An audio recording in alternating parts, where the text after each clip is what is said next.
ஜீ Tamil news நேயர்களுக்கு வணக்கம். இன்னைக்கு ஆக்டர் தனுஷோட இந்த கர மூவி ரிலீஸ் ஆயிருக்கு. இது ஆடியன்ஸ் கிட்ட எப்படிப்பட்ட வரவேற்பை பெற்றிருக்கு, இந்த மூவியில் இருக்கிற ஒரு சில டீட்டெயில்ஸ் பற்றி தான் இன்னைக்கு ரிவ்யூவர் மெல்வின் கிட்ட கேட்டு தெரிஞ்சுக்க போகிறோம். Hello Melvin. ஹாய். ஓகே, இந்த கர மூவி இருக்குல்ல, இந்த மூவியோட ட்ரீசர் போஸ்டர் இதெல்லாம் வரும்போது காரா இந்த மாதிரி ஒரு வித்தியாசமான நேம்லலாம் சொல்லிட்டு இருந்தாங்க. ஆனால் அந்த மூவியோட ஆடியோ லான்ச்சில் தனுஷ் சார் இந்த மூவியோட நேம் கர அப்படின்னு ஒரு சூப்பரான ஒரு எக்ஸ்பிளனேஷன் கொடுத்துருப்பாங்க. இந்த கர அப்படிங்கிற நேம்கான மீனிங் தான் என்ன? ஆக்சுவலாக டைரக்டர் என்ன சொல்லியிருக்காருன்னா, கரை அது ஒரு கரசாமிங்கிற ஒரு சாமியோட ஒரு பேர். ஆனால் அந்த சாமி சவுத் சைட்லலாம் இன்னமும் அந்த சாமியை வழிபடுறாங்க. ஆனாலும் இந்த படத்துக்கும் அந்த சாமிக்கும் எந்த சம்மந்தமும் இல்லை. நம்ம ஆக்சுவலாக சொல்லுவோம், நம்ம மேலே ஒரு குற்றமோ நம்ம மேலே ஒரு தப்போ நடந்திருந்தா அவன் மேலே ஒரு கரை படிஞ்சிருக்கு, அவன் மேலே ஒரு கரை இருக்குது அப்படின்னு சொல்லுவோம். அந்த இதை மீன் பண்ணி இந்த படத்தில் அவருக்கு கரை அப்படின்னு வச்சிருக்கிறாங்க. அதாவது இந்த படத்தில் பார்த்தீங்கன்னா தனுஷ் ஒரு திருடனாக ஃபுல்லாக ட்ராவல் ஆகுறாரு. ஸோ அந்த படத்தில் இவர் திருடனாக வரனால அந்த கரை அப்படிங்கிறத படத்துலேயும் வச்சு அதையும் டைட்டிலாக கொடுத்துருக்கிறாரு டேரக்டர். அது டேரக்டரே கொடுத்த எக்ஸ்பிளனேஷன் தான். அது அவர் ஆடியோ லான்ச்லேயே அவரும் சொன்னார். ஆனால் தனுஷ் ஒன்று சொன்னார். ஏன்னா ப்ரொடியூசர் ஹீரோயின் எல்லாருமே இந்த படத்தை கரா அப்படின்னு சொல்கிறாங்க. ஆனால் அந்த படம் கரை அப்படின்னு தனுஷே எக்ஸ்பிளனேஷன் கொடுத்துருந்தாரு. இதுதான். ஓகே, இப்போ இந்த படம் எலெக்ஷன் டைமில் வெளியே வந்திருக்கு இல்லையா? ஸோ இதில் ஏதாவது அரசியல் பேசப்பட்டிருக்கா? அரசியல்ங்கிறது இந்த படத்தில் அவ்வளோவா பேசலை. ஆனால் இப்போ நடக்கக்கூடிய ஊழல்கள், அதாவது பேங்க்கில் நடக்கக்கூடிய ஊழல், பேங்க் 1990s எப்படி கிராமத்தில் இருக்கவங்களெல்லாம் ஏமாற்றி அவங்கள்ட்ட இருக்க சொத்தை எப்படி பிடுங்கினாங்க. இப்போ போய் ஆசையை தூண்டி, அதாவது அந்த டைமில் இருந்த மக்களுக்கு என்னன்னே தெரியாது, என்ன படிக்கிறது என்ன இருக்குன்னே தெரியாது, எல்லாமே இங்கிலீஷில் தான் இருக்கும். இவங்க பாட்டில் போயிட்டு எல்லாத்துலேயும் சைன் வாங்கிட்டு ஒரு குறிப்பிட்ட அமௌண்ட்டை கொடுத்துட்டு பத்திரத்தெல்லாம் வாங்கிட்டு வந்துடுறாங்க. ஸோ அந்த இதெல்லாம் எப்படி மீட்கிறாரு அப்படிங்கிற மாதிரி தான் அரசியல் இதில் காட்டியிருக்காங்க. இதில் ஒரு நம்ம இதுக்கு முன்னாடி தனுஷ் படங்கள்லாம் பார்த்துருக்கோம். அதாவது ஒரு ஜாதியை பற்றியோ இல்லை நிறைய இதை பற்றியோ ஒரு கம்யூனிட்டியை பற்றியோ எடுத்து அதில் ஒரு சில அரசியல் சொல்லியிருப்பாங்க. இதில் பெரிய அரசியல்லாம் சொல்லலை, ஒரு மக்களை எப்படி ஏமாத்துறாங்க இப்போ இருக்க அரசாங்கமும் சரி, அரசாங்கம் அந்த பேங்க்குக்கு எவ்வளோ சப்போர்ட் பண்ணுது அப்படிங்கிறத மட்டும்தான் அந்த படத்தில் சொல்லியிருக்காங்க. மற்றபடி அரசியல்லாம் இதில் அவ்வளோவா பெருசாக பேசலைன்னு தான் சொல்லுவேன். ஓகே, மமிதா பைஜு அவங்களோட ரசிகர்களுக்கெல்லாம் இந்த படம் எப்படி இருக்கும், அவங்களோட ஆக்டிங் எப்படி இருக்கு? மமிதா பைஜோட ரசிகர்களுக்கு கண்டிப்பாக இந்த படம் ரொம்ப ஒரு ஃபீலிங்கை தான் கொடுக்கும்னு சொல்லுவேன்.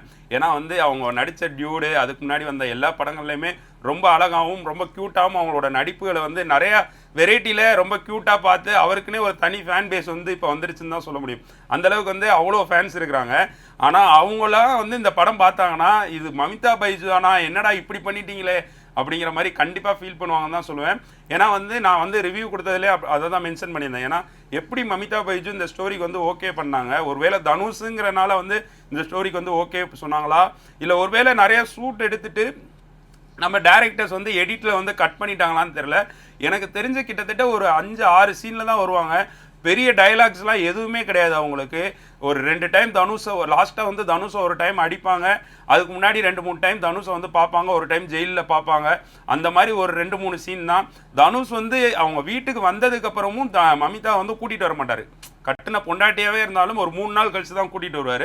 ஸோ அப்படிங்கிறப்ப அவங்கள ஸ்க்ரீன்லேருந்து டோட்டலாக அவாய்ட் பண்ண மாதிரி தான் இருந்துச்சு. ஒருவேளை டேட் கிடைக்காம அவங்கள அந்த ஷூட்டில் காட்டலையா, அது என்ன இது ஸ்டோரின்னு தெரில. ஆனால் மமிதா பைஜு ஃபேன்ஸ்க்கு இது ஒரு மிகப்பெரிய ஒரு வருத்தமான படம் தான் சொல்லுவேன். அவங்கள அவ்வளோவா அந்த ஸ்க்ரீனில் காட்டவே இல்லை.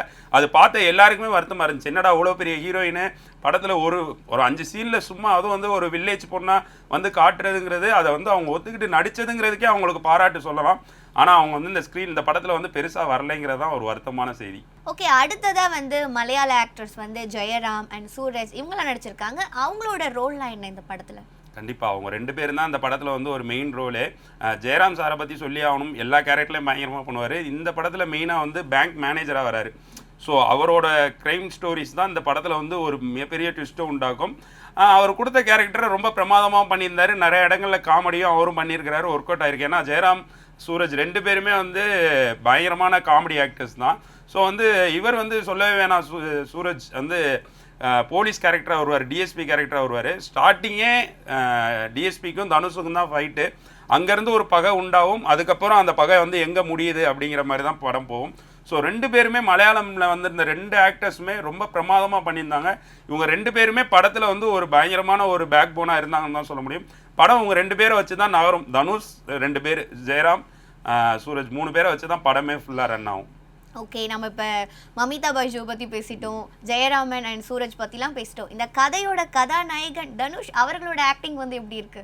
தனுஷ் நான் ஆல்ரெடி ரிவ்யூவில் சொல்லியிருந்தேன், அவரோட எல்லா படங்கள்லையுமே ஒரு வித்தியாசமான நடிப்பை நம்ம எல்லா படத்துலையுமே பார்த்துருப்போம்.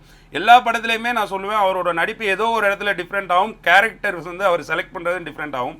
டோட்டலாக இந்த படத்துக்கு நான் சொல்லுவேன்னா இந்த கேரக்டர் தனுஷ் எடுத்ததுக்கும் மிகப்பெரிய தைரியம் வேணும். ஏன்னா ஒரு நெகட்டிவ் கேரக்டர் அந்த படம் ஃபுல்லாகவே திருடனாகவே ட்ராவல் ஆகணும். அது வந்து எப்படி வந்து மக்கள் எடுத்துக்குவாங்க ஏற்றுக்குவாங்கிறதெல்லாம் தனுஷ் வந்து யோசிக்காமல் ஒரு படத்துக்காண்டி பண்ணுறதுங்கிறது வந்து ஒரு மிகப்பெரிய ஒரு தைரியம் வேணும். அது வந்து நாங்கள் பார்த்த எல்லாருக்குமே தெரியும். இந்த படம் பார்க்குறப்ப ஒரு ஹீரோவாக நம்ம தனுஷை ஏற்றுக்கவே முடியாது. ஏன்னா படம் ஃபுல்லாகவே திருடிக்கிட்டே இருப்பான், அவனும் சொல்லிடுவான் நான் திருடன் தான், நான் ஒரு திருடன் அப்படிங்கிறப்ப திருடங்கிறவங்கள இந்த உலகம் வந்து எப்பயுமே ஒரு தப்பான ஒரு நோக்கத்தோடு தான் பார்க்கும். அவன்கிட்ட தள்ளி இருக்கணும், எதையாவது திருடிடுவானா, நம்ம எதுவும் சொல்லக்கூடாது அப்படின்னு தான் இந்த உலகத்தில் எல்லாருமே பார்ப்பாங்க. அது மாதிரி இந்த படத்தில் திருடனாக இருந்தும் வீட்டில எல்லாம் சப்போர்ட் பண்ணுவாங்க. இருந்தாலும் அதை வந்து நம்மளால ஏற்றுக்க முடியல. ஏன்னா அந்த யாராக இருந்தாலும் ஏற்றுக்க முடியாது தானே, அதை மட்டும் ஏற்றுக்க முடியல. அது ஒரு சின்ன இது மட்டும் இந்த படத்தில் இருக்குது. ஆனால் அது தனுஷ் நடிப்பு வந்து அந்த இதை வந்து நம்மளை தூக்கி சாப்பிட்ருவாருன்னு சொல்ல முடியும். ஏன்னா வந்து அவங்க அப்பாவுக்கும் ஒவ்வொருக்கும் ஒரு கனெக்ஷன் வந்து வரும், ஒரு சின்ன சின்ன ஃபைட் வந்துக்கிட்டே இருக்கும். அதில் நமக்கே போர் அடிக்கும் படம் ஸ்டார்டிங்கில், என்னடா இது இப்படி போயிட்டே இருக்குன்னு. லாஸ்ட்டில் அவங்க அப்பா வந்து இறந்துருவார். அந்த சீனில் தனுஷ் பண்ணுற அந்த இது வந்து எல்லாருக்குமே நம்மளே அறியாமே கண்ணில் தண்ணி வந்துடும். அந்த அளவுக்கு சென்டிமெண்ட்டாக நடிச்சிருப்பாரு. அந்த அளவுக்கு அந்த சென்டிமெண்ட் வந்து அந்த இடத்துல உட்காந்துருக்கும். நம்ம வந்து ஆச்சரியப்படலாம், எப்படா வந்து இவ்வளோ நேரம் படம் எங்கேயோ போய்கிட்டு இருக்கு, கதையே இல்லைன்னு இருந்தோம். ஆனால் இந்த சீன் வந்தோடனே நம்மளே அறியாமே அழுக வந்துச்சு அப்படிங்கிற மாதிரி அவ்வளோ பிரமாதமாக நடிச்சிருப்பாரு. தனுஷ் எல்லா படத்துலையுமே ஒரு மிகப்பெரிய ஆக்டர். இந்த படத்தில் தூக்கி சாப்பிட்டுருக்காருன்னு தான் சொல்லுவேன். அப்படிங்களா? ஓவராலாக இந்த படம் வந்து எப்படி இருக்கு, ஆடியன்ஸ் கிட்ட இந்த படத்தோட வரவேற்பு எப்படி இருக்கு, அண்ட் ஜென்சி கிட்ஸுக்கெல்லாம் இந்த படம் பிடிக்குமா? ஓவராலாக படம் எப்படி இருக்குன்னு கேட்டிங்கன்னா, இப்போ இருக்க ஜென்ரேஷன்ஸ் எல்லாருமே பார்க்கக்கூடிய விரும்புகிற படங்கள். ஏன்னா வந்து ஸ்க்ரீன் பிளே ஃபாஸ்ட்டாக இருந்தால் எல்லாருக்குமே கண்டிப்பாக பிடிக்கும். அது மாதிரி இந்த படத்தோட ஸ்க்ரீன் பிளே ரொம்ப பயங்கரமாக இருக்கும். நல்ல ஒரு என்டர்டெயின்மெண்ட்டான மூவின்னு தான் சொல்லுவேன். ஏன்னா நம்மளை வந்து என்கரேஜ் பண்ணி உட்கார வைக்கணும், நம்மளை கண் சிமிட்டாமல் ஸ்க்ரீனை பார்க்க வைக்கக்கூடிய கதைகள் வந்து இப்போ இருக்கிற எல்லாருக்குமே பிடிக்கும். ஏன்னா அதை தான் விரும்புகிறாங்க. என்ன நடக்க போகுது, அடுத்து என்ன நடக்க போகுதுங்கிறத வந்து ரொம்ப பயங்கரமாக ஸ்க்ரீன் பிளேயில் விக்னேஷ் ராஜா டைரக்டர் வந்து பண்ணியிருக்கிறாரு. ஸோ விக்னேஷ் ராஜாவோட இது 2வது படம். ஆல்ரெடி போர் தொழில் ஒன்று பண்ணியிருந்தாரு, அந்த படமும் அப்படி தான் சரத்குமார் இவங்களெல்லாம் வச்சு பண்ணியிருப்பாரு. பயங்கர ஒரு மூவியான மூவியாக இருந்துச்சு, பயங்கர சக்ஸஸ் ஆச்சு. அதுக்கப்புறம் தான் தனுஷோட வந்து வேல்ஸோட ஃபிலிமோட வந்து கனெக்ட் ஆகி இந்த படம் வந்து பண்ணாங்க. ஸோ இந்த படமும் கண்டிப்பாக இப்போ இருக்க ஜென்ரேஷன் இல்லாமல் இது வந்து 90s இருக்கிற கதை, அதாவது 90களில் நடக்கக்கூடிய கதை இப்போ எப்படி இருந்திருக்கும் அப்படிங்கிறத வந்து கனெக்ட் ஆகி பார்க்குறப்போ நமக்கே ஒரு இது இருக்கும், என்னடா அப்போல்லாம் இப்படி இருந்திருக்குமா. ஏன்னா இப்போ என்னன்னாலும் கேமரா இருக்குது, இவங்க பப்ளிக்காக போய் திருடுவாங்க, அந்த இடத்துல யாராலையுமே கண்டுபிடிக்க முடியாது. ஸோ அந்த சீன்லாம் நம்ம பார்க்குறப்ப நமக்கே ஒரு வித்தியாசமாக இருக்குது. அப்படிலாம் இருந்திருக்கு, அதனால் இவ்வளோ திருட்டு நடந்திருக்கு.